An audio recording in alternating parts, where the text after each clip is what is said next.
ನಮಸ್ಕಾರ. ಎಲ್ಲಿ ನೋಡಿದ್ರು ಯಾರು ನೋಡಿದ್ರು ಯುದ್ಧದ ಬಗ್ಗೆನೇ ಚರ್ಚೆ. ಯುದ್ಧ ಆದರೆ ಭಾರತನೇ ಗೆಲ್ಲೋದು, ಪಾಕಿಸ್ತಾನ ಸೋಲೋದು ಎಲ್ಲರಿಗೂ ಗೊತ್ತಿರೋ ವಿಷಯ. ಆದರೆ ನಮ್ಮ ದೇಹದ ಒಳಗಡೆ ಭಾರತ ಪಾಕಿಸ್ತಾನ ಯುದ್ಧ ನಡೆದರೆ ಯಾರು ಗೆಲ್ತಾರೆ ಅಂತ ಹೇಳಲಿಕ್ಕಾಗಲ್ಲ. ಎಷ್ಟೋ ಜನರ ದೇಹದಲ್ಲಿ ಆದಂಥ ಭಾರತ ಪಾಕಿಸ್ತಾನ ಯುದ್ಧದಲ್ಲಿ ಪಾಕಿಸ್ತಾನವೇ ಮೇಲ್ಗೈ ಸಾಧಿಸಿಬಿಡುತ್ತೆ, ಪಾಕಿಸ್ತಾನವೇ ಗೆಲ್ಲಿಬಿಡುತ್ತೆ. ಹಾಗಾಗಿ ಇವತ್ತು ನಾವು ಆ ಯುದ್ಧವನ್ನು ಕೂಡ ಗೆಲ್ಲೋದು ಹೇಗೆ ಅನ್ನೋದನ್ನು ಸ್ಪಷ್ಟವಾಗಿ ತಿಳ್ಕೊಳ್ಳೋಣ. ಇದು ವೆರಿ ವೆರಿ ಇಂಪಾರ್ಟೆಂಟ್. ಇತ್ತೀಚೆಗಂತೂ ಆ ಯುದ್ಧ ತುಂಬ ಜಾಸ್ತಿ ಆಗ್ತಾ ಇದೆ. ನಮ್ಮ ದೇಹದ ಒಳಗಡೆ ಪಾಕಿಸ್ತಾನವೇ ತುಂಬ ಜನರಲ್ಲಿ ಗೆಲ್ಲುತ್ತಾ ಇದೆ. ಇವತ್ತಿನ ವಿಡಿಯೋ ತುಂಬ ಇಂಟ್ರೆಸ್ಟಿಂಗ್ ಆಗಿರುತ್ತೆ. ಜೊತೆಗೆ ಇದು ನಾವೆಲ್ಲ ತಿಳ್ಕೊಳ್ಬೇಕಾಗಿರುವಂಥದ್ದು. ನಿಮ್ಮವ್ರ ಜೊತೆಗೆ ಹಂಚ್ಕೊಳ್ಳಿ. ಎಲ್ಲರೂ ಭಾರತ ಪಾಕಿಸ್ತಾನ ಮಧ್ಯೆ ನಡೀತಾ ಇರುವಂತಹ ಸಮಸ್ಯೆಗಳು ಅಥವಾ ಯುದ್ಧ ವಾತಾವರಣದ ಬಗ್ಗೆ ಚಿಂತೆ ಮಾಡ್ತಿರ್ಬೋದು. ಆ ಸಮಯದಲ್ಲಿ ನಾವು ನಮ್ಮ ದೇಹದ ಒಳಗಡೆ ನಡೀತಾ ಇರುವಂತಹ ಯುದ್ಧದ ಬಗ್ಗೆ ಚಿಂತೆ ಮಾಡಲೇಬೇಕಾಗಿದೆ. ಆ ಯುದ್ಧವನ್ನು ಹೇಗೋ ನಾವು ಗೆಲ್ತೇವೆ, ಅದು ದೊಡ್ಡ ಸಮಸ್ಯೆ ಅಲ್ಲ. ಆದರೆ ಒಂದು ವೇಳೆ ಈ ಯುದ್ಧವನ್ನು ಸೋತರೆ ಆಗ ಆ ಯುದ್ಧವನ್ನು ಗೆದ್ದಿದ್ದಕ್ಕೆ ಯಾವುದೇ ಅರ್ಥ ಇರಲ್ಲ. ನಮ್ಮ ದೇಹವನ್ನು ಭಾರತ ಅಂತ ಅಂದ್ಕೊಳ್ಳೋಣ.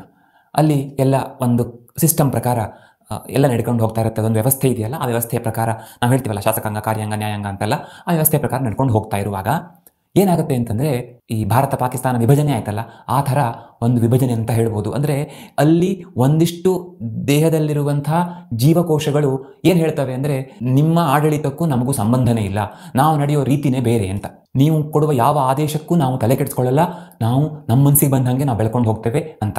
ಅದೇ ರೀತಿ ನಮ್ಮ ದೇಹದಲ್ಲಿ ಒಂದೇ ಒಂದು ಕ್ಯಾನ್ಸರ್ ಜೀವಕೋಶ ಉತ್ಪಾದನೆ ಆದರೂ ಆ ಜೀವಕೋಶಗಳು ಹೇಗೆ ಏನು ಮಾಡ್ತವೆ ಅಂದರೆ, ಈ ದೇಹದ ಒಂದು ಸಿಸ್ಟಮ್ ಇದೆಯಲ್ಲ ಅದಕ್ಕೆ ಬೆಲೆ ಕೊಡದೇನೆ ಸಿಕ್ಕಾಪಟ್ಟೆ ರ್ಯಾಪಿಡ್ ಆಗಿ ಮಲ್ಟಿಪ್ಲೈ ಆಗಲಿಕ್ಕೆ ಶುರುವಾಗ್ತವೆ. ತಮ್ಮ ಸಂತತಿಯನ್ನು ಸಿಕ್ಕಾಪಟ್ಟೆ ಜಾಸ್ತಿಯಾಗಿ ಬೆಳೆಸ್ಕೊಳ್ಳಿಕ್ಕೆ ಶುರು ಮಾಡ್ತವೆ, ರ್ಯಾಪಿಡ್ ಆಗಿ ಮಲ್ಟಿಪ್ಲೈ ಆಗ್ತಾ ಹೋಗ್ತವೆ.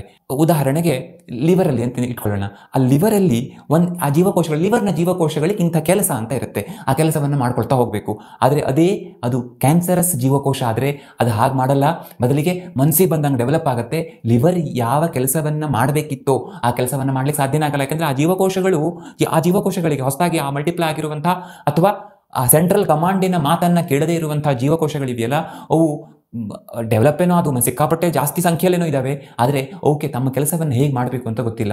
ಲಿವರ್ ತುಂಬ ಅಂಥವೇ ತುಂಬಿಕೊಂಡ್ಬಿಡ್ತವೆ. ಇದು ಹೇಗೆ ಅಂದರೆ, ಪ್ರಾರಂಭದಲ್ಲಿ ಎಲ್ಲೋ ಒಂದು ಕಡೆ ಒಂದು 4 ಜೀವಕೋಶಗಳಾದವು, ಅವು ಉತ್ಪತ್ತಿ ಆದವು. ಅವುಗಳನ್ನು ನಮ್ಮ ಸೈನಿಕರು ಹೊಡೆದು ಹಾಕಿದರು. ಅಂದರೆ ಈಗ ದೇಶದಲ್ಲಿ ಎಲ್ಲಾದರೂ ಒಂದು 4 ಜನ ಟೆರರಿಸ್ಟ್ ಇದ್ದಾರೆ ಅಂತ ಇಟ್ಕೊಳ್ಳಿ, ಅವರನ್ನು ಹೋಗಿ ಸೈನಿಕರು ಒಂದು ಸಾಯಿಸ್ತಾರೆ, ಇಲ್ಲ ಅವರನ್ನು ಜೈಲಿಗೆ ತಗೊಂಡಾಗ ಹಾಕ್ತಾರೆ. ಅದೇ ಥರ ನಮ್ಮ ದೇಹದಲ್ಲಿ ಕೂಡ ಆಗುತ್ತೆ. ಆದರೆ ಒಂದು ಸ್ವಲ್ಪ ಅವುಗಳ ಸಂಖ್ಯೆ ಹೆಚ್ಚಾದ ಹಾಗೆ ಇನ್ವೇಷನ್ ಆಗುತ್ತೆ. ಅಂದರೆ ಉದಾಹರಣೆಗೆ ಒಂದು ಟೆರರಿಸ್ಟ್ ಕ್ಯಾಂಪ್ ಅಥವಾ ಒಂದು ಜಾಗದಲ್ಲಿ ಪೂರ್ತಿ ಅವರೇ ತುಂಬ್ಕೊಂಡ್ಬಿಟ್ಟಿದ್ದಾರೆ, ಅಲ್ಲಿ ಒಳಗಡೆ ಹೋಗ್ಲಿಕ್ಕೆ ಸಾಧ್ಯ ಆಗ್ತಾ ಇಲ್ಲ ಯಾರಿಗೆ, ನಮ್ಮ ಸೈನಿಕರಿಗೆ. ಅದೇ ರೀತಿ ನಮ್ಮ ದೇಹದಲ್ಲಿ ಒಂದಿಷ್ಟು ಭಾಗ ಕ್ಯಾನ್ಸರ್ ಸೆಲ್ಗಳೇ ತುಂಬ್ಕೊಂಡ್ಬಿಟ್ಟಿವೆ. ಅದಕ್ಕೆ ನಾವು ಟ್ಯೂಮರ್ ಅಂತ ಕರೆಯೋದು, ಕ್ಯಾನ್ಸರ್ ಗಡ್ಡೆ ಅಂತ ಕರೆಯೋದು. ಅಲ್ಲಿ ಒಳಗಡೆ ಹೋಗಲಿಕ್ಕೆ ನಮ್ಮ ಇಮ್ಯುನಿಟಿ ಹತ್ರ ಆಗೋದೇ ಇಲ್ಲ, ಅಥವಾ ಅವುಗಳನ್ನು ಹೊಡೆದು ಹಾಕಲಿಕ್ಕೆ ನಮ್ಮ ಇಮ್ಯುನಿಟಿ ಹತ್ರ ಆಗೋದಿಲ್ಲ. ಇನ್ನು ನೆಕ್ಸ್ಟ್ ಹಂತದಲ್ಲಿ ಅವೇನು ಮಾಡ್ತವೆ ಅಂತಂದರೆ, ಕೇವಲ ತಾವಿದ್ದ ಜಾಗ ಒಂದೇ ಅಲ್ಲ, ಅದರ ಸುತ್ತಮುತ್ತಲಿನ ಜಾಗವನ್ನು ಕೂಡ ಪಸರಿಸ್ಕೊಳ್ಳಿಕ್ಕೆ ಶುರು ಮಾಡ್ತವೆ. ಹೇಗೆ ಟೆರರಿಸ್ಟ್ ಕೇವಲ ಕಾಶ್ಮೀರ ಒಂದೇ ಅಲ್ಲ, ಅದರ ಸುತ್ತಮುತ್ತಲಿನ ಜಾಗವನ್ನು ಕೂಡ, ಅಂದರೆ ಪಾಕಿಸ್ತಾನ ಭಾರತದ ಬಾರ್ಡರ್ ಒಂದೇ ಅಲ್ಲ, ಒಳಗಡೆ ಕೂಡ ತಮ್ಮ ಜಾಗವನ್ನು ಹೆಚ್ಚೆಚ್ಚು ಮಾಡ್ಕೊಳ್ತಾ ಹೋಗ್ತಾವಲ್ಲ, ಹಾಗೆ ಕ್ಯಾನ್ಸರ್ನ ಗಡ್ಡೆಗಳು ಸುತ್ತಲೂ ಆವರಿಸ್ಕೊಳ್ಳಿಕ್ಕೆ ಶುರು ಮಾಡ್ತವೆ. ಮುಂದಿನ ಹಂತದಲ್ಲಿ ಏನು ಟೆರರಿಸ್ಟ್ ಇದ್ದಾರಲ್ಲ, ಭಯೋತ್ಪಾದಕರು, ಅವರು ಆ ಭಾಗದಲ್ಲಿ ಮಾತ್ರ ಅಲ್ಲ, ದೇಹದ ಒಳಗೆ ಕೂಡ ಬೇರೆ ಕಡೆ ಬಂದ್ಕೊಂಡು ತಮ್ಮ ಜಾಗವನ್ನು ಭದ್ರ ಮಾಡ್ಕೊಳ್ತವೆ. ಉದಾಹರಣೆಗೆ ಕಾಶ್ಮೀರದಲ್ಲಿ ಮಾತ್ರ ಇದ್ದರು, ನಂತರ ಡೆಲ್ಲಿಗೋ, ಮುಂಬೈಗೋ, ಬೆಂಗಳೂರಿಗೋ ಬಂದು ಅವರು ತಮ್ಮ ಸಂತತಿಯನ್ನು ಹೆಚ್ಚು ಮಾಡ್ಕೊಳ್ತವೆ ಅಥವಾ ಅವು ಬೆಳೀತಾ ಹೋಗ್ತವೆ. ಹಾಗೆ ನಮ್ಮ ದೇಹದಲ್ಲಿ ಕೂಡ ಈ ಕ್ಯಾನ್ಸರ್ ಸೆಲ್ಸ್ ಒಂದು ಸ್ವಲ್ಪ ತಪ್ಪಿಸಿಕೊಂಡು ಬೇರೆ ನಮ್ಮ ಈ ಬ್ಲಡ್ ಮೂಲಕನೋ ಅಥವಾ ಲಿಂಫ್ಯಾಟಿಕ್ ಡ್ರೈನೇಜ್ ಮೂಲಕನೋ ಬೇರೆ ಕಡೆ ಎಲ್ಲ ಹೋಗಿ ಅಲ್ಲಲ್ಲಿ ತಮ್ಮ ಸಾಮ್ರಾಜ್ಯವನ್ನು ಸ್ಥಾಪಿಸ್ತವೆ. ಇದಕ್ಕೆ ಮೆಟಾಸ್ಟೆಸಿಸ್ ಅಂತ ನಾವು ಕರಿತೇವೆ, ಅಥವಾ ಕ್ಯಾನ್ಸರ್ ಅಲ್ಲಿಗೂ ಹರಡಿದೆಯಂತೆ ಅಂತ ನಾವು ಹೇಳ್ತೀವಲ್ಲ, ಅಂಥ ಸಂದರ್ಭ. ಇದು ತುಂಬ ಕಷ್ಟಕರ ಆಗುತ್ತೆ ಈ ಹಂತಕ್ಕೆ ಹೋದ್ಮೇಲೆ. ಯಾಕೆ ಅಂದರೆ, ಈ ಹಂತಕ್ಕೆ ಹೋದಾಗ ಸಹಜವಾಗಿ ಎಲ್ಲೋ ಒಂದು ಕಡೆ ಯುದ್ಧ ಮಾಡಿದ್ರಾಯ್ತು, ಗೆದ್ದರಾಯ್ತು ಅಂತ ಆಗೋದಿಲ್ಲ. ಬೇರೆ ಕಡೆ ಸಿಸ್ಟಮ್ ಹಾಳಾಗ್ತಾ ಇರುತ್ತೆ. ಈ ಕಡೆ ಡೆಲ್ಲಿಯಲ್ಲಿ ಸಮಸ್ಯೆ, ಆ ಕಡೆ ಮುಂಬೈಯಲ್ಲಿ ಸಮಸ್ಯೆ, ಎಲ್ಲ ಕಡೆ ಆದರೆ ಎಷ್ಟು ಕಷ್ಟ ನೋಡಿ. ಅದೇ ಥರ ನಮ್ಮ ದೇಹದಲ್ಲಿ ಸಮಸ್ಯೆ ಆಗುತ್ತೆ. ಬೇರೆ ಆರ್ಗನ್ಸ್ ಕೆಲಸವನ್ನು ಮಾಡ್ಕೊಳ್ಳಿಕ್ಕೆ ಆಗದೇನೆ ಆರ್ಗನ್ ಫೇಲ್ಯೂರ್ ಆಗುತ್ತೆ. ಬರೀ ಲಿವರ್ಗೊಂದೇ ಟ್ರೀಟ್ಮೆಂಟ್ ಕೊಟ್ಟರೆ ಸಾಕಾಗೋದಿಲ್ಲ. ಲಿವರಿಂದ ಬೋನ್ಗೆ ಹೋಯ್ತು, ಆಮೇಲೆ ಶ್ವಾಸಕೋಶಕ್ಕೆ ಹೋಯ್ತು, ಅಲ್ಲೆಲ್ಲ ಇಂಥ ಜೀವಕೋಶಗಳೇ ತುಂಬಿಕೊಂಡ್ರೆ ಶ್ವಾಸಕೋಶ ತನ್ನ ಕೆಲಸ ಮಾಡಲಿಕ್ಕೆ ಆಗೋದೇ ಇಲ್ಲ. ಯಾಕೆಂದರೆ ಆ ಜೀವಕೋಶಗಳು ಸಿಕ್ಕಾಪಟ್ಟೆ ಮಲ್ಟಿಪ್ಲೈ ಆಗೋದು ಹೌದು, ಆದರೆ ಶ್ವಾಸಕೋಶದ ಕೆಲಸ ಏನು, ಆ ಕೆಲಸವನ್ನು ನಾವು ಮಾಡಲ್ಲ. ಈ ಹಂತಕ್ಕೆ ಹೋದಾಗ ಮನುಷ್ಯನ ಸಾವಾಗುತ್ತೆ ಅಂತ. ಅಂದರೆ ಇಡೀ ದೇಶ ತನ್ನ ಒಂದು ವ್ಯವಸ್ಥೆಯನ್ನು ಪೂರ್ತಿ ಕಳ್ಕೊಂಡು ಅದು ಟೆರರಿಸ್ಟ್ ದೇಶ ಆಗಿಬಿಡುತ್ತೆ ಅಂತ. ಅಯ್ಯೋ ಹಿಂಗೆಲ್ಲ ಆಗಿಬಿಟ್ರೆ ನಮ್ಮ ದೇಹದಲ್ಲಿ ಕೂಡ ಅನ್ನೋ ಭಯ ಬೇಡ. ಇದು ಈ ಥರ ಯಾಕಾಗುತ್ತೆ ಮತ್ತು ಇದಕ್ಕೆ ಚಿಕಿತ್ಸೆ ಏನು ಅನ್ನೋದನ್ನು ಅರ್ಥ ಮಾಡಿಕೊಂಡ್ರೆ ಈ ಯುದ್ಧವನ್ನು ಆರಾಮಾಗಿ ಗೆಲ್ಬೋದು. ಇದಕ್ಕೆ ಕಾರಣಗಳೇನು ಅಂದರೆ, ನಮ್ಮ ದೇಹದಲ್ಲಿ ಈ ಥರ ಭಯೋತ್ಪಾದಕರು ಹುಟ್ಕೊಳ್ಳೋದು ಯಾಕೆ ಅಂತ. ಮೊದಲನೇ ಕಾರಣ ಆಂತರಿಕ ಸಮಸ್ಯೆ. ಅಂದರೆ ನಮ್ಮ ದೇಹದೊಳಗಡೆ ನಮ್ಮ ಸಿಸ್ಟಮಲ್ಲಿ ಏನೋ ಸಮಸ್ಯೆ. ಅಂದರೆ ಒಂದು ದೇಶದಲ್ಲಿ ಹೇಗೆ ಬೇರೆ ಬೇರೆ ಕಡೆ ಏನೇನೋ ತೊಂದರೆಗಳು, ಅಲ್ಲಿಯೇ ಕಚ್ಚಾಟಗಳು, ಅಥವಾ ಈ ವ್ಯವಸ್ಥೆ ಸರಿ ಇಲ್ಲ ಅಂತದಾಗ ಯಾರೋ ಒಬ್ಬರು ಎದುರಿಸಿ ನಿಲ್ತಾರಲ್ಲ, ಇದು ಯಾವುದು ಸರಿ ಇಲ್ಲ ಅಂತ ಹುಚ್ಚಿಡ್ದಂಗೆ ಆಗ್ಬಿಡ್ತಾರಲ್ಲ, ಅದೇ ಥರ ನಮ್ಮಲ್ಲಿ ಬೈ ಬರ್ತ್ ಕೂಡ ಅಂದರೆ ನಮ್ಮದು ಒಳಗಡೆ ಸಮಸ್ಯೆ. ಆ ಕಾರಣದಿಂದ ನಮ್ಮ ಜೀನ್ ಸರಿ ಇಲ್ಲದೇನೆ ಜೀನಲ್ಲಿ ಮ್ಯುಟೇಷನ್ ಆಗಿ ತೊಂದರೆ ಆಗೋದು. ಹಾಗಾಗಿ ಈ ಥರ ಇರುವಾಗ ಒಂದು ಸಣ್ಣ ಕಾರಣ ಸಾಕಾಗುತ್ತೆ. ಹೊರಗಡೆಯಿಂದ ಏನೋ ಬಿಸಿಲಿಗೆ ಹೋದೆ, ಅಲ್ಲಿ UV ರೇಡಿಯೇಷನ್ ಆಗಿಬಿಡ್ತು, ಅಥವಾ ಯಾವುದೋ ಒಂದು ಫ್ಯಾಕ್ಟ್ರಿ ಹತ್ರ ಹೋದೆ, ಅಲ್ಲಿರುವಂತಹ ಗಾಳಿಗೆ ನನಗೆ ಬಂದುಬಿಡ್ತು. ಈ ರೀತಿ ಚಿಕ್ಕ ಕಾರಣಕ್ಕೆ, ಯಾಕೆಂದರೆ ಅಲ್ಲಿ ನಮ್ಮ ದೇಹದ ಒಳಗಡೆ ಕಾಯ್ತಾ ಇರುತ್ತೆ ಹೇಗೆ ನಾನು ಕೆಟ್ಟವನಾಗಲಿ, ನಾನು ಟೆರರಿಸ್ಟ್ ಆಗಲಿ ಅಂತ. ಹಾಗಾಗಿ ಈ ಥರ ಚಿಕ್ಕ ಪುಟ್ಟ ಕಾರಣಗಳು ಸಾಕಾಗ್ತವೆ. ಅದಕ್ಕೆ ಆಯುರ್ವೇದದಲ್ಲಿ ನಾವು ಹೇಳೋದು, ಸಾಧ್ಯವಾದಷ್ಟು ಪಂಚಕರ್ಮ ಚಿಕಿತ್ಸೆಗಳನ್ನು ತೆಗೆದುಕೊಂಡು ಪ್ರೆಗ್ನೆನ್ಸಿಗೆಲ್ಲ ಪ್ಲ್ಯಾನ್ ಮಾಡಬೇಕು. ಮತ್ತು ನಾವು ಆದಷ್ಟು ಚೆನ್ನಾಗಿ ಹೆಲ್ದಿ ಆಗಿ ಮುಂದೆ ಮಗುವಿಗೆ ಪ್ಲ್ಯಾನ್ ಮಾಡಬೇಕು ಅಂತ. ಆಗ ಏನು ನಮ್ಮ ದೋಷಗಳಿದೆಯಲ್ಲ, ಅಥವಾ ಜೆನೆಟಿಕಲಿ ಏನು ಪ್ರಾಬ್ಲಮ್ ಇದೆಯಲ್ಲ, ಅದು ಕ್ಯಾರಿ ಆಗೋ ಚಾನ್ಸಸ್ ತುಂಬ ಕಡಿಮೆ ಆಗುತ್ತೆ ಅಂತ. ಇನ್ನು ಎರಡನೇ ಕಾರಣ ಬಾಹ್ಯ ಶಕ್ತಿಗಳು. ಅಂದರೆ ಹೊರಗಿಂದ ಕೆಟ್ಟವರು ನಮ್ಮ ಮೇಲೆ ದಾಳಿ ಮಾಡೋದು, ನಮ್ಮ ಒಳಗಡೆಯನ್ನು ಅವರು ಒಳಗಡೆಯ ಒಂದು ವ್ಯವಸ್ಥೆಯನ್ನು ಅವರು ಹಾಳು ಮಾಡೋದು. ಉದಾಹರಣೆಗೆ ಸ್ಮೋಕಿಂಗು ಅಥವಾ ಗುಟ್ಕಾ, ಈ ನಾವು ತಿನ್ನುವಂಥ ಸಿಕ್ಕಾಪಟ್ಟೆ ರೀತಿಯ ಕೆಮಿಕಲ್ಗಳು, ಬರೇ ಹೊರಗಡೆ ತಿಂತಾ ಇರೋದು, ಅಲ್ಲಿ ಏನೇನೋ ಕೆಮಿಕಲ್ಸನ್ನು ಯೂಸ್ ಮಾಡ್ತಾರೆ. ನೀವು ಕೇಳಿರ್ಬೋದು, ಏನು ಆ ಬಣ್ಣ ಹಾಕ್ತಾರೆ, ಈ ಬಣ್ಣ ಹಾಕ್ತಾರೆ, ಅದರಿಂದ ಕ್ಯಾನ್ಸರ್ ಬರುತ್ತೆ, ಇದರಿಂದ ಕ್ಯಾನ್ಸರ್ ಬರುತ್ತೆ ಅಂತ. ಇವೆಲ್ಲ ಏನು ಕ್ಯಾನ್ಸರ್ ಬರುವಂತಹ ಈ ಹೊರಗಡೆಯ ಇದೆಯಲ್ಲ, ನಾವು ಅದನ್ನು ಒಳಗಡೆ ತಗೊಂಡಾಗ ಆ ಪದೇ ಪದೇ ಇರಿಟೇಷನ್ ಆಗಿ ಅಂದರೆ ನಾವು ಗುಟ್ಕವನ್ನು ಬಾಯಲ್ಲಿ ಇಟ್ಕೊಳ್ತೇನೆ, ಇಟ್ಕೊಂಡು ಆ ಇರಿಟೇಷನ್ಗೆ ಏನಾಗುತ್ತೆ, ಸೆಲ್ ಏನು ನಮ್ಮ ಜೀವಕೋಶದಲ್ಲಿ DNA ಡ್ಯಾಮೇಜ್ ಆಗುತ್ತೆ. ಅಂದರೆ DNA ಡ್ಯಾಮೇಜ್ ಅಂತಂದರೆ ಆ DNA ಏನು ಹೇಳುತ್ತೆ ಅಂದರೆ, ನೀನು ಇಡೀ ದೇಶದ ಆರ್ಡರ್ನ ಕೇಳೋದಿಲ್ಲ ಅಂತ, ದೇಹದ ಆರ್ಡರ್ ವಿರುದ್ಧವಾಗಿ ಕೆಲಸ ಮಾಡಿ. ಹಾಗೆ ಟೆರರಿಸ್ಟ್ ಸ್ಟಾರ್ಟ್ ಆಗ್ತಾರೆ. ಅಂದರೆ ನಾವು ತೆಗೆದುಕೊಳ್ಳುವಂತಹ ಈ ಏನು ವಿಷ ಇದೆಯಲ್ಲ, ಅದು ನಾವು ಕೆಟ್ಟದ್ದು ಅಂತ ಪದೇ ಪದೇ ಹೇಳ್ತೇವೆ, ಆದರೂ ಬಾಯಿ ರುಚಿ ಸಲುವಾಗಿ ಮತ್ತೆ ಅದನ್ನೇ ಮಾಡ್ತೇವೆ. ನಮ್ಮ ದೇಶದ ವಿಷಯದಲ್ಲೂ ಎಷ್ಟೋ ಬಾರಿ ಹಾಗೆ ಆಗುತ್ತೆ. ಯಾವುದು ಒಳ್ಳೆಯದು ಅಂತ ಅನ್ನೋದ್ರ ಬದಲು ಯಾವುದರಿಂದ ನಮಗೆ ಖುಷಿ ಸಿಗುತ್ತೆ ಅಂತ. ಅಂದರೆ ನಾವು ವೋಟ್ ಮಾಡುವಾಗ ಯಾರು ದುಡ್ಡು ಕೊಡ್ತಾರೆ ಅಂತ ನೋಡಿ ವೋಟ್ ಮಾಡಿದರೆ ಇದೇ ಪರಿಸ್ಥಿತಿ ಆಗೋದು ಅಂತ, ಬದಲಿಗೆ ಯಾರು ಒಳ್ಳೆಯವರು ಅಂತ ನೋಡಿ ವೋಟ್ ಮಾಡಬೇಕು. ಹಾಗೆ ನಾವು ಏನನ್ನು ಸೇವನೆ ಮಾಡುವಾಗ, ಏನನ್ನು ತೆಗೆದುಕೊಳ್ಳುವಾಗ ಯಾವುದು ನನ್ನ ದೇಹಕ್ಕೆ ಒಳ್ಳೆಯದು ಅಂತ ನೋಡಿ ತೆಗೆದುಕೊಳ್ಬೇಕು. ಬದಲಿಗೆ ನನಗೀಗ ರುಚಿ ಅಥವಾ ನನಗೀಗ ದಮ್ಮು ಹೊಡೆದ್ರೆ ಏನೋ ಒಂಥರ ಖುಷಿಯಾಗತ್ತೆ ಅನ್ನುವ ಕಾರಣಕ್ಕೆ ನಾವು ಅದನ್ನು ಮಾಡ್ಕೊಳ್ತಾ ಹೋದರೆ ಸೆಲ್ ಡ್ಯಾಮೇಜ್ ಆಗುತ್ತೆ. ಅಂದರೆ ಸುಲಭವಾಗಿ ಟೆರರಿಸ್ಟು ನಮ್ಮ ದೇಹದಲ್ಲಿ ಉತ್ಪತ್ತಿ ಆಗ್ತಾ ಹೋಗ್ತಾರೆ. ಆ ಇರಿಟೇಷನ್ನ ಪದೇ ಅಂದರೆ ನಮ್ಮ ದೇಹದ ವ್ಯವಸ್ಥೆಗೆ ವಿರುದ್ಧವಾದಂಥದ್ದು ಇವೆಲ್ಲ.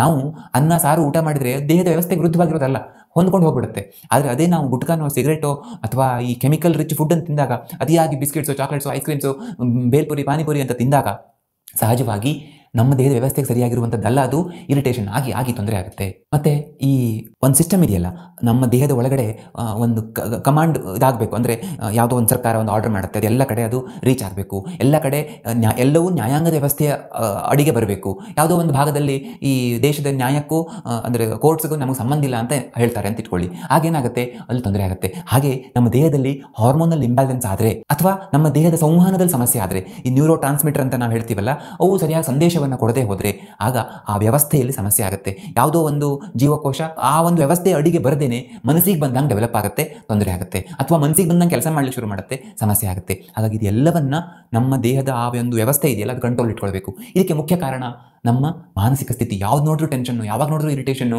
ಇಡೀ ದಿನ ಒಂಥರ ತಲೆ ಬಿಸಿಯಲ್ಲಿರೋದು. ಆಗ ಏನಾಗುತ್ತೆ ಅಂತಂದರೆ ಕನೆಕ್ಷನ್ ಅಥವಾ ಒಂದು ಕಮಾಂಡ್ ಹೋಗಬೇಕಲ್ಲ, ಅದು ಸರಿಯಾಗಿ ಹೋಗಲಿಕ್ಕೆ ಸಾಧ್ಯ ಆಗೋದಿಲ್ಲ. ಅಂದರೆ ಈ ನಮ್ಮ ನ್ಯೂರೋ ಟ್ರಾನ್ಸ್ಮಿಟರ್ ಹಾರ್ಮೋನ್ಸ್ ಸರಿಯಾಗಿ ಕೆಲಸ ಮಾಡಲ್ಲ, ವ್ಯತಿರಿಕ್ತವಾಗಿ ಏರುಪೇರು ಆಗ್ತಾ ಇರುತ್ತೆ. ನಾವು ಕೂಲಾಗಿ ಶಾಂತವಾಗಿ ತಲೆ ಬಿಸಿ ಇಲ್ಲೇನೆ ಬದುಕಲಿಕ್ಕೆ ಪ್ರಯತ್ನ ಮಾಡಿದರೆ ಆಗ ಈ ಹಾರ್ಮೋನಲ್ ವ್ಯವಸ್ಥೆ ಅಥವಾ ನ್ಯೂರೋ ಟ್ರಾನ್ಸ್ಮಿಟರ್ ಎಲ್ಲ ಚೆನ್ನಾಗಿ ಕೆಲಸ ಮಾಡ್ತವೆ.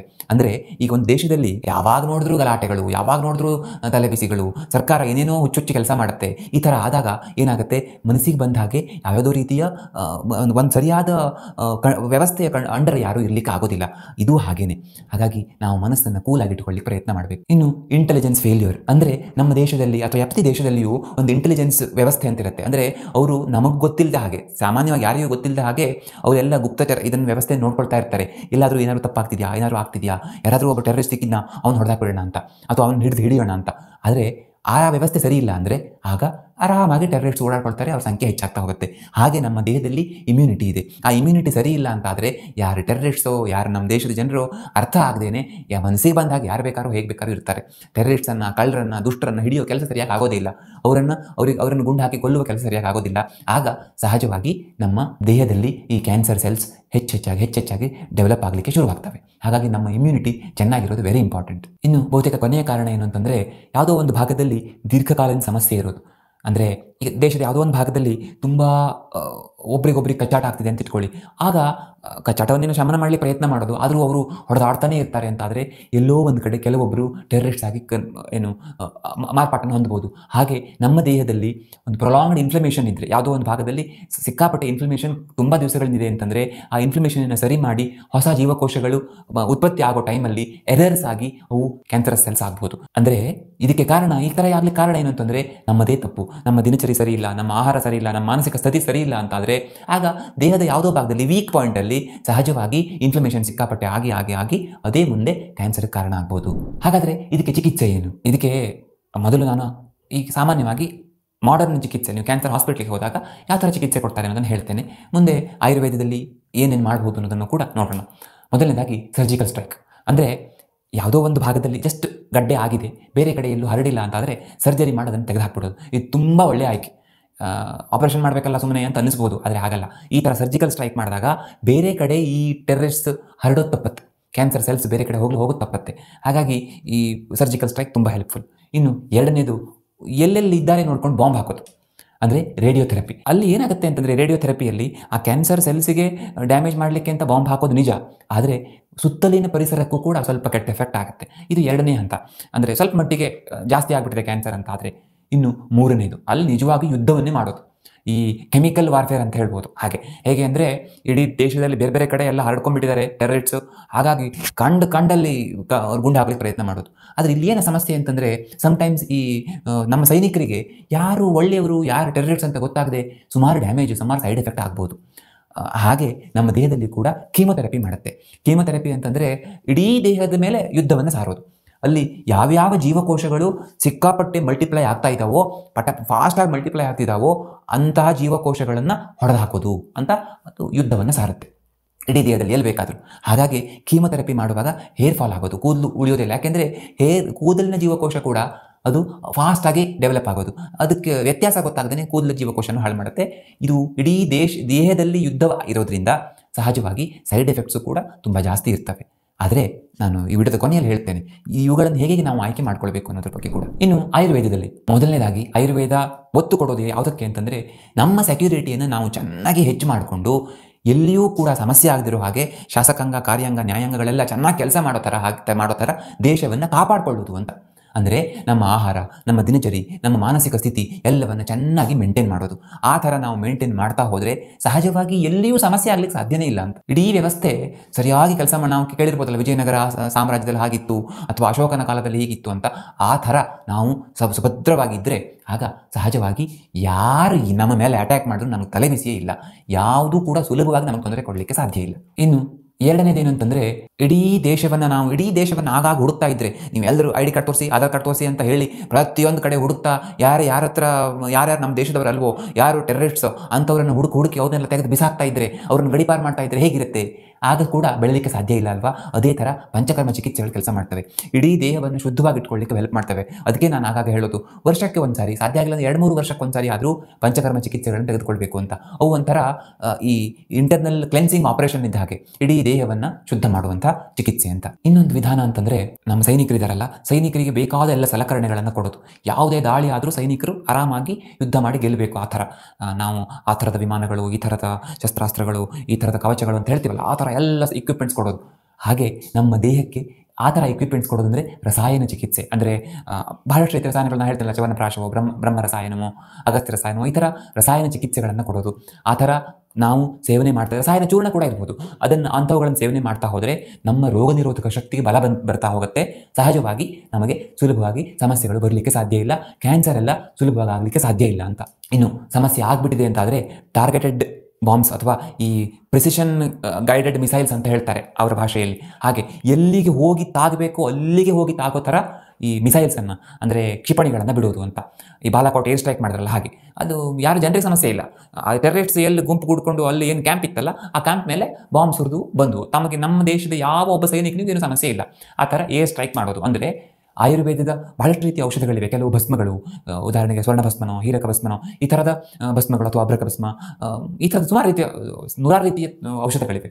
ಅಥವಾ ಕೆಲವು ಗಿಡಮೂಲಿಕೆ ಔಷಧಗಳು. ಅಂತಹ ಔಷಧಗಳನ್ನು ಪರ್ಟಿಕ್ಯುಲರ್ಲಿ ಆ ಸಮಸ್ಯೆಗೆ ಅಂತ ಕೊಟ್ಟಾಗ ಆ ಸಮಸ್ಯೆ ಕಡಿಮೆ ಆಗಲಿಕ್ಕೆ ತುಂಬ ಅನುಕೂಲ ಆಗುತ್ತೆ. ಈ ಥರ ಹೇಳಿದಾಗ ತುಂಬ ಜನ ಏನು ಹೇಳ್ತಾರೆ ಅಂತಂದರೆ, ನಮಗೆ ಎಲೋಪತಿ ಚಿಕಿತ್ಸೆ ಬೇಡವೇ ಬೇಡ, ಹಾಗಾದರೆ ನಮಗೆ ಕಿಮೊಥೆರಪಿ ಆಪರೇಷನ್ ಯಾವುದು ಬೇಡ, ನೀವು ಬಾಂಬ್ ಹಾಕಿ ಏರ್ ಸ್ಟ್ರೈಕ್ ಮಾಡಿ ಅಂತ. ನಾನು ಅದನ್ನು ಕೊನೆಯಲ್ಲಿ ಹೇಳ್ತೇನೆ, ಯಾವ್ಯಾವುದನ್ನು ನಾವು ಆಯ್ಕೆ ಮಾಡ್ಕೊಳ್ಬೇಕು ಅನ್ನೋದನ್ನು. ಇನ್ನೊಂದು ಆಪ್ಷನ್ ಅಂದರೆ ಇಡೀ ದೇಹದಲ್ಲಿ ಯಾವಾಗಲೂ ಕಾರ್ಯಾಚರಣೆ ಮಾಡ್ತಾನೆ ಇರೋದು. ಅಂದರೆ ನಮ್ಮ ಸೈನಿಕರು ಹೇಗಿರಬೇಕು ಅಂತಂದರೆ ಯಾವಾಗಲೂ ಎಚ್ಚೆತ್ತುಕೊಂಡು ಅಲ್ಲೆಲ್ಲ ಹುಡುಕಿ ಹೊಡಿತಾ ಇರಬೇಕು. ಅಂದರೆ ನಮ್ಮ ದೇಹಕ್ಕೆ ಬೇಕಾದ ಆ್ಯಂಟಿ ಇನ್ಫ್ಲಮೇಟರಿ ಮತ್ತು ಆ್ಯಂಟಿ ಕ್ಯಾನ್ಸರಸ್, ಅಂದರೆ ನಮ್ಮ ದೇಹದಲ್ಲಿ ಇನ್ಫ್ಲಮೇಷನ್ ಆಗದೇ ಇರೋ ಥರ ಕ್ಯಾನ್ಸರ್ಗೆ ವಿರುದ್ಧವಾಗಿರುವಂಥ ದ್ರವ್ಯಗಳನ್ನು ಆಗಾಗ ನಾವು ಸೇವನೆ ಮಾಡ್ತಾ ಇರಬೇಕು ಅಂತ. ಉದಾಹರಣೆಗೆ ನಿತ್ಯ ಒಂದು ಅರ್ಧ ಚಮಚ ಅರಿಶಿನ ತಗೊಳ್ಳೋದು, ಅಥವಾ ನಿತ್ಯ ಒಂದು ಚಮಚ ತ್ರಿಫಲಾ ಚೂರ್ಣ ತಗೊಳ್ಳೋದು, ರಸಾಯನ ಚೂರ್ಣ ತಗೊಳ್ಳೋದು. ಈ ಥರ ನಾವು ಮಾಡ್ತಾ ಹೋದರೆ ಸಹಜವಾಗಿ ನಮ್ಮ ದೇಹದಲ್ಲಿ ಇನ್ಫ್ಲಮೇಷನ್, ಕ್ಯಾನ್ಸರ್ ಸಮಸ್ಯೆಗಳು ಬರದೇ ಇರಲಿಕ್ಕೆ ತುಂಬ ಹೆಲ್ಪ್ ಆಗುತ್ತೆ. ಅಂದರೆ ಆ್ಯಂಟಿ ಇನ್ಫ್ಲಮೇಟರಿ ಫುಡ್ ನಾವು ಊಟದಲ್ಲಿ ಕೂಡ, ಔಷಧ ಬಿಡಿ, ಊಟದಲ್ಲಿ ಈ ಸಾಂಬಾರ ಪದಾರ್ಥಗಳು ಅಥವಾ ತುಂಬ ರೀತಿಯ ಹಣ್ಣುಗಳು, ಒಳ್ಳೆಯ ತರಕಾರಿಗಳು, ನಟ್ಸ್, ಇವುಗಳಲ್ಲಿರುವಂಥ ಆ್ಯಂಟಿ ಇನ್ಫ್ಲಮೇಟರಿ ಪ್ರಾಪರ್ಟಿ ನಮಗೆ ತುಂಬ ಅನುಕೂಲ ಮಾಡಿಕೊಡುತ್ತೆ. ಅದೇ ನಾವು ಹೊರಗಡೆದನ್ನು ತಿಂದಾಗ, ನಾವೇನು ಜಂಕ್ ಫುಡ್ ಅಂತ ಹೇಳ್ತೀವಲ್ಲ, ನಮ್ಮ ಮಕ್ಕಳು ಸಿಕ್ಕಾಪಡೆ ತಿಂತಿದ್ದಾವೆ, ಸ್ವಲ್ಪ ಗಮನಿಸ್ಕೊಳ್ಬೇಕು ಅದನ್ನು. ಆ ಥರ ತಿಂದಾಗ ದೇಹದಲ್ಲಿ ಇನ್ಫ್ಲಮೇಷನ್ ತುಂಬ ಜಾಸ್ತಿ ಆಗ್ತಾ ಹೋಗುತ್ತೆ. ಈ ಇನ್ಫ್ಲಮೇಷನ್ನೇ ಮುಂದೊಂದು ದಿನ ಕ್ಯಾನ್ಸರ್ಗೆ ಕಾರಣ ಆಗುತ್ತೆ. ನಾನು ಆಗಲೇ ಹೇಳಿದ ಹಾಗೆ ಈ ಇನ್ಫ್ಲಮೇಷನ್ ಅಂದರೆ ನಮ್ಮ ದೇಹದ ಒಳಗಡೆ ಆಗ್ತಾ ಇರುವಂಥ ದಂಗೆ ಅಂತ ಅಂದ್ಕೊಳ್ಬೇಕು. ಇನ್ನೊಂದು ವಿಧಾನ ಇದೆ, ಅದೇನೆಂದರೆ ಯುದ್ಧವನ್ನೇ ಮಾಡದೇನೆ ಗೆಲ್ಲೋದು. ಸೈನಿಕರದ್ದು ಇನ್ವಾಲ್ವ್ಮೆಂಟೇ ಇರೋದಿಲ್ಲ, ಆ ಥರ ಮಾಡಿ ಗೆಲ್ಲೋದು. ಹೇಗೆ ಅಂತಂದರೆ, ಉದಾಹರಣೆಗೆ ಭಾರತ FATF ಅಂತಿದೆ, ಆ ಸಂಸ್ಥೆಗೆ ಹೇಳಿ ಪಾಕಿಸ್ತಾನವನ್ನು ಬ್ಲ್ಯಾಕ್ ಲಿಸ್ಟಿಗೆ ಸೇರಿಸೋದು. ಆಗ ಪಾಕಿಸ್ತಾನಕ್ಕೆ ಹಣವೇ ಬರೋದಿಲ್ಲ, ಟೆರರಿಸ್ಟ್ಗೆ ಎಲ್ಲಿ ದುಡ್ಡು ಕೊಡ್ತಾರೆ ಅವರು, ಆ ಥರ.